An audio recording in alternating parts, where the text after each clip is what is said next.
Hey guys, subscribe for daily content. And if you're shopping for gear, make sure you check out the description for the newest items at some of the very best online retailers. There's also links for some of the items that I personally recommend. Thanks!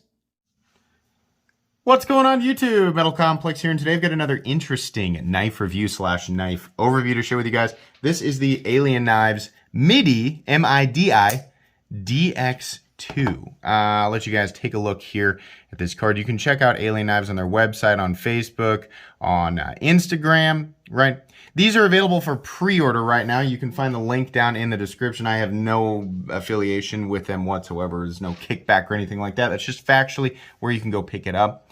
Or where you can pre-order it. Thanks so much to Alien Knives for sending this in for review. Appreciate that. Thanks so much to my generous patrons who are supporting right now. There's a link for Patreon right down below, and please make sure to follow me on Instagram at metal_complex.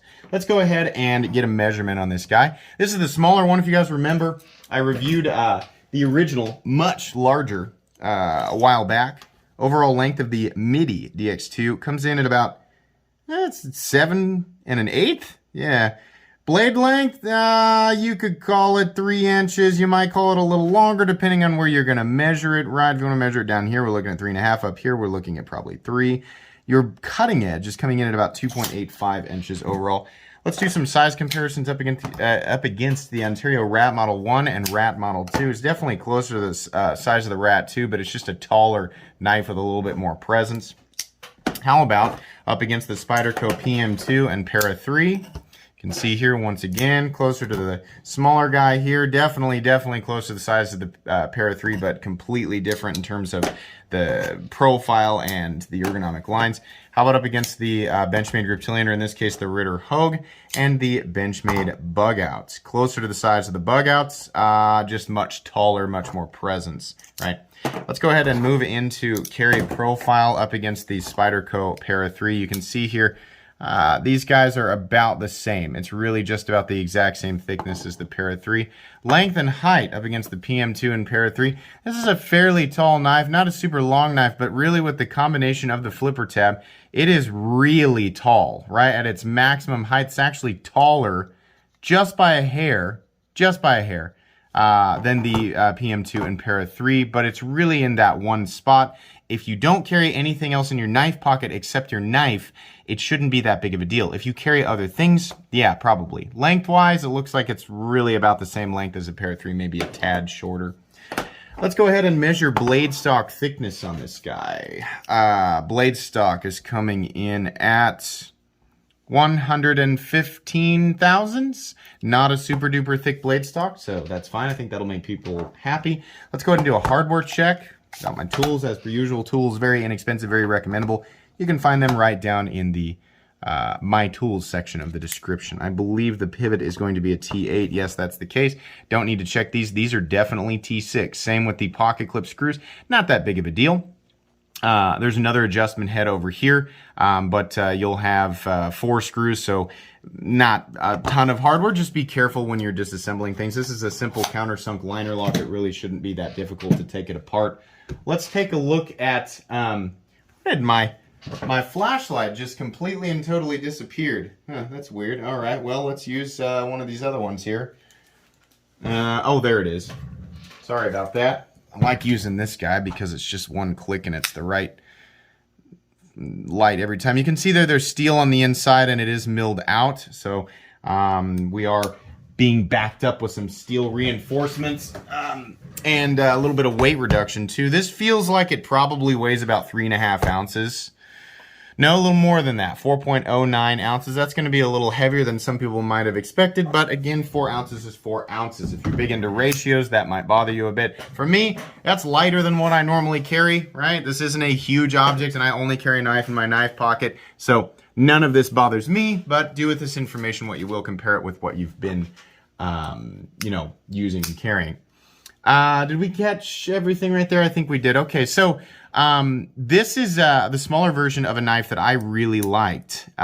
This is a production knife. It is not manufactured in the United States. In this case, we have some jade. G10. I think it comes in a wide variety of different colors and things like that. Ergonomically, it feels pretty good. I mean, it literally is just a smaller version of the larger one, and you are a bit cramped because of the angle of the flipper tab, right? The position of it. But you can definitely just barely get a full 4-finger grip. This area up here looks like it might be a choil, but it's really, in my opinion, just an oversized sharpening choil, so I don't know that I would put my fingers up there. The deployment's really good, and you know, the flipper tab is huge and long and pointy.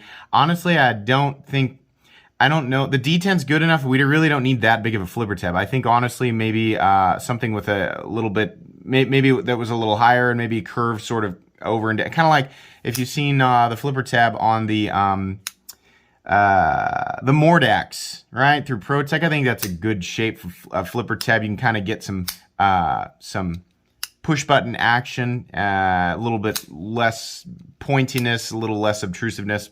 This is fine. It's no big deal. It just seems excessive considering we've got a D10 that's plenty strong, right? It's nice and clicky. It's exactly what you'd expect. The action is very consistent, very smooth, feels really solid. And right here, that nice click. No detent lash, no pivot lash, which is something I've been checking for here lately.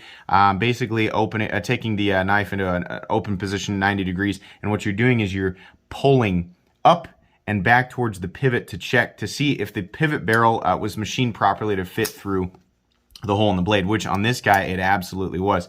I was shocked once I started checking for that how many knives that I've got here in my possession that are multiple hundreds of dollars that have a little bit of machining issue, right, in that department. That's just something that I was checking just for like overall quality, right?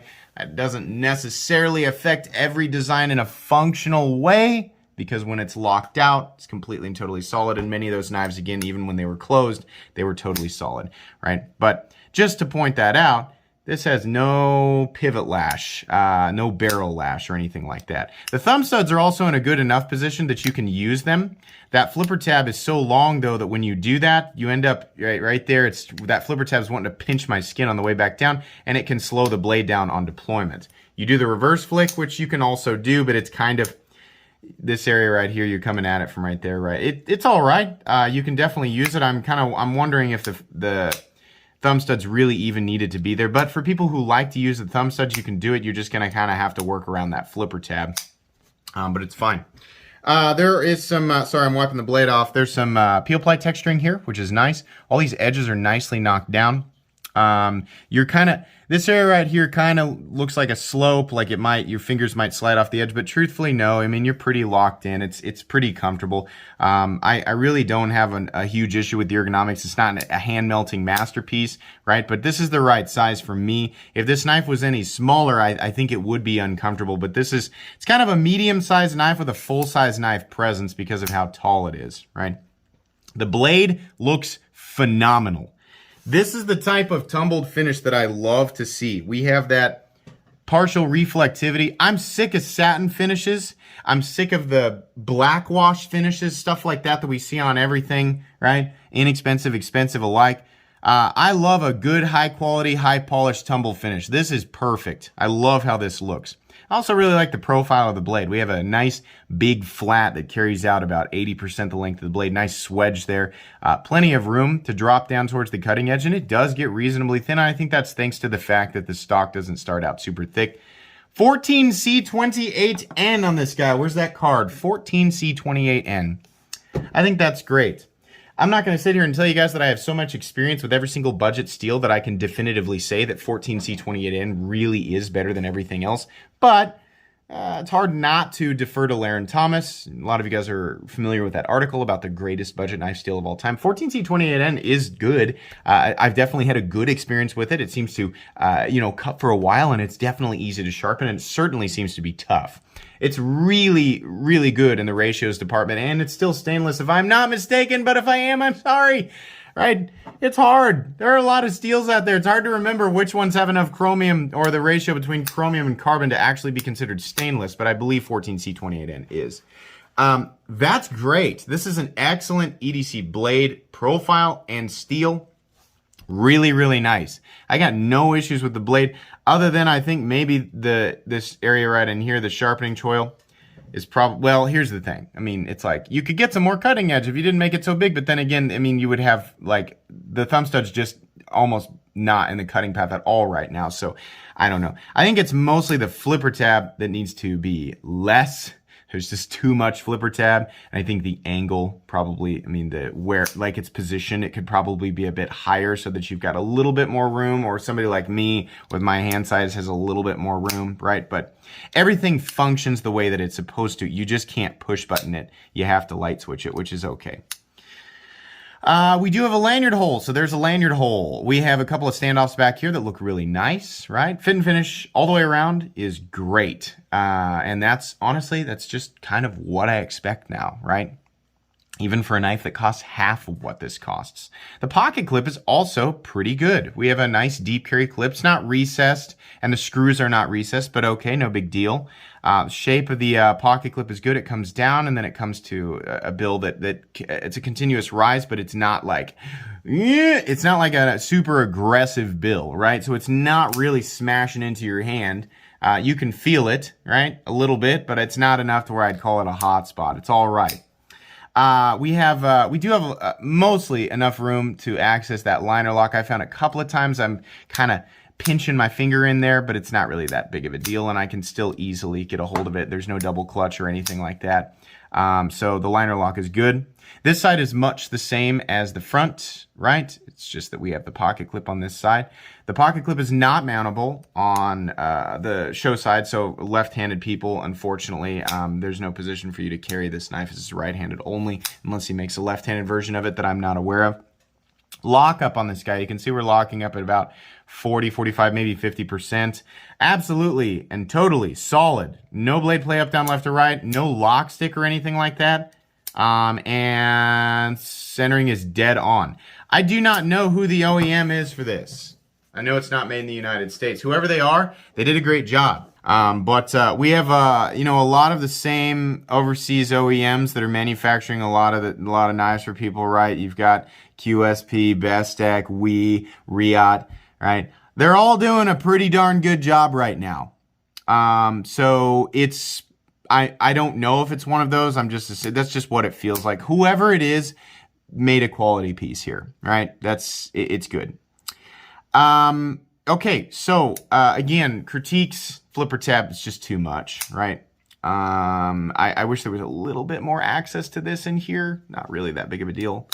I don't know that I want to critique the thumb studs. I wish there maybe was a little bit more space here, more of a scallop to get at that thumb stud. Not really that big of a deal. Pocket clip, you can kind of feel it, but not really. It's pretty good.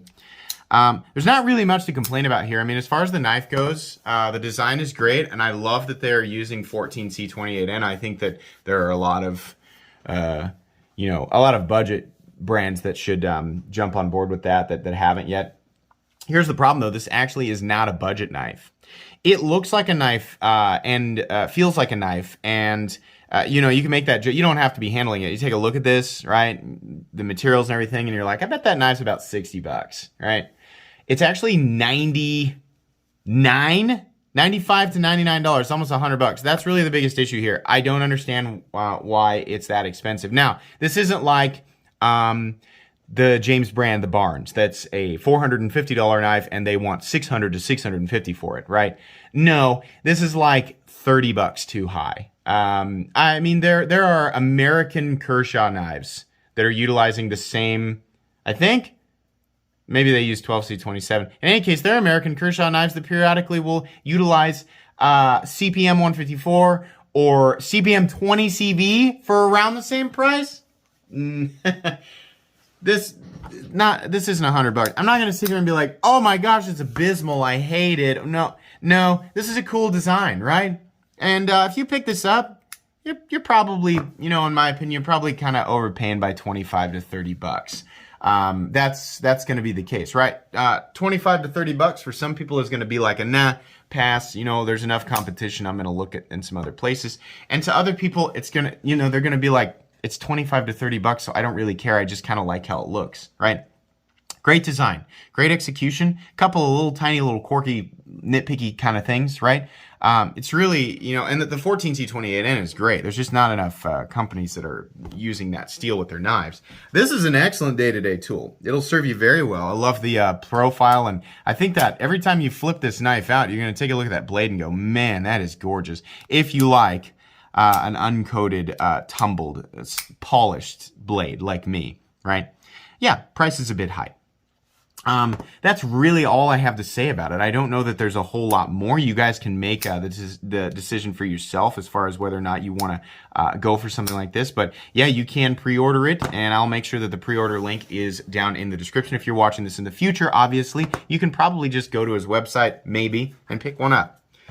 That's going to be pretty much it today, guys. I hope you enjoyed this review. If you did, as per usual, leave a like. Make sure to follow me on Instagram at metal_complex. If you'd like to check out my other content, I do, of course, have lots of videos of knives that are either expensive or inexpensive that I do or don't like, so check those out. And if you enjoy all my content, go ahead and click on that Metal Complex logo right there and subscribe because there's definitely more coming.